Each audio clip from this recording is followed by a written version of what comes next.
only that, as far as I know, because this is my second one, Corey Klingmeyer has always done 10 times. He's been here for every single one ever, forever. Does anybody know different from that? Perfect attendance. That's right, perfect attendance. But tonight he's not here. Oh. What? Right. So we thought, in order to honor someone who supported the show for so long, we'll have Corey stories. Someone. It's a Corey Stories contest. It's a contest. So you stand up and you tell us what Corey did and how great it was, or how it affected you. Something that he did. He's like, man, that's awesome. And you tell us about it, and then the audience will vote, and the winner gets this beautiful Left Behind at My Halloween Party hoodie that says, I think, sexy on the back, or geary, something. Say sexy? I hope it says geary. Geary. Anthony Geary. It definitely says sexy. It's from the Tony Geary fan club. So you win this. He's trash. And but it's more about telling us how Corey did something that kicked you in the ass. A great Corey story, any Corey story. Great Corey story. Any Corey story. Here we go, Richard Levinson. Front and center, son. Take a seat. Great story. Here we go. Impossible to be entertaining in the Corey story because only Corey can be entertaining as Corey. But I just wanted to say that 10 tops ago, I think it was, out of the blue, he stood here and began reading poetry by a guy named Don Marquis.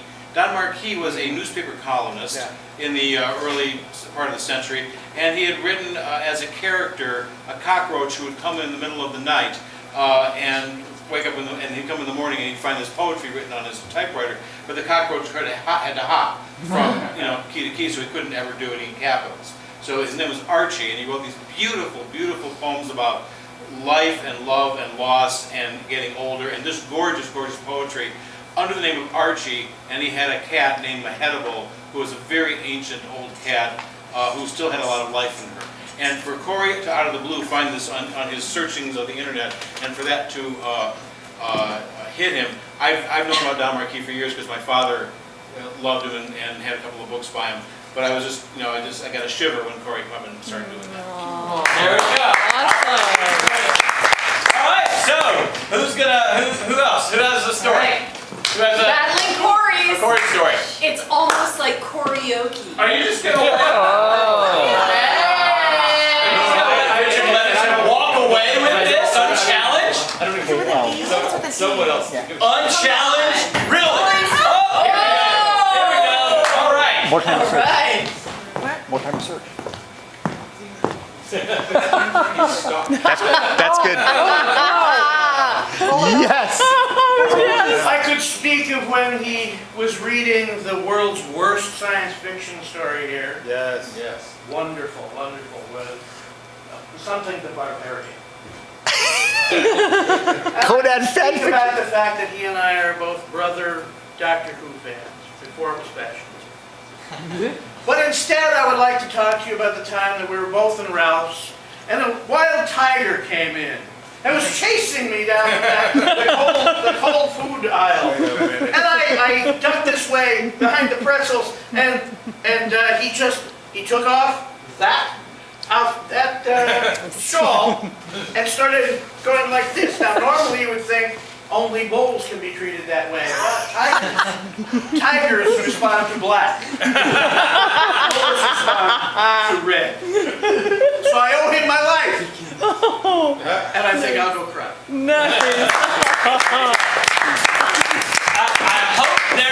I hope there's a sci-fi book called Something the Barbarian. If there isn't, I'm going to rush over and write the story, Something the Barbarian. That's great. All right, who else? Another contender. Go. Come on.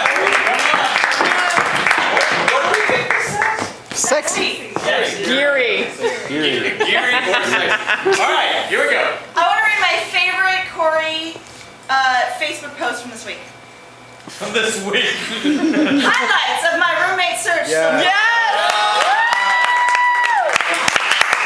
This stage mom from Missouri who wanted to move in for pilot season with her 13-year-old son because it's a great idea to have your child room with a legislature. The guy who dangled free internet. He's a Time Warner cable employee. And the fact that he baked cookies as an inducement to choose him. And then scribbled out the personal reference and previous residencies section of the credit application, declining to fill them all out. The domineering sounding mother who told me she needed a room for her 19-year-old son right away. If he's not old enough to get a room himself without his mother setting it up for him, he's not old enough to room with an adult.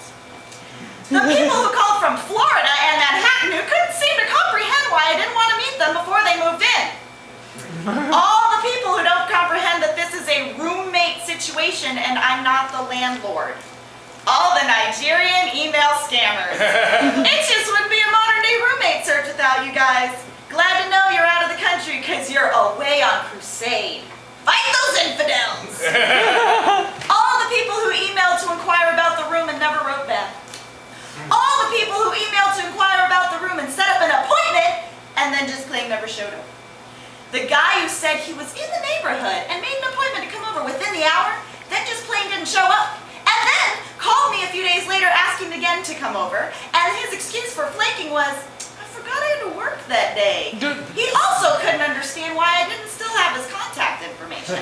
When he called back, he said, hey, this is, whatever his name was, like he was some sort of long-lost buddy. It took me asking who he was 3 times, and him repeating his name like it should mean something to me, before he finally volunteered the information that he was the guy who was supposed to come by on Sunday. The guy who waited until seeing the place to tell me that he hoped that maybe the not 420 friendly bit clearly stated in my ad wouldn't apply to him. It does. The vents are all connected. The smokes make my eyes burn and makes me feel slightly nauseated. Sorry.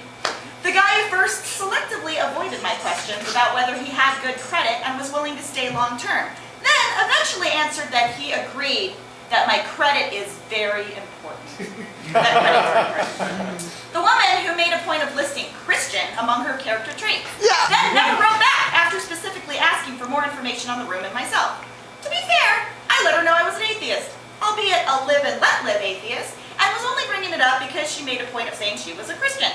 And I hoped it didn't bother her. I guess it bothered her.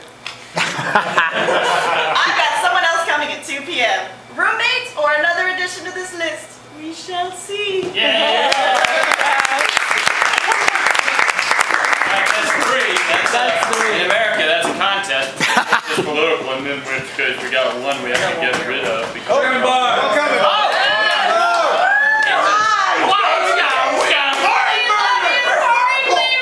That was a foot race. I met Corey when we were in the same platoon together in Vietnam. We got into this really big firefight outside Qua Drang, and well, both my legs got shot off, but he dragged me out of the jungle and back to safety, and thanks to him, I'm alive. And so when we got back stateside, we started a shrimp boat business together. And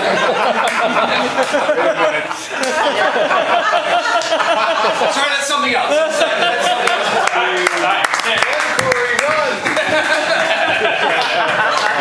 all right, anybody else? The time he bumped his head and threw this. Anybody? Flex. All right. Fletch. Okay, that's a four-way. It's a four-way. It's a four-way. In French, we call that a four-way. Yeah. So, by applause. Just give it to Aaron.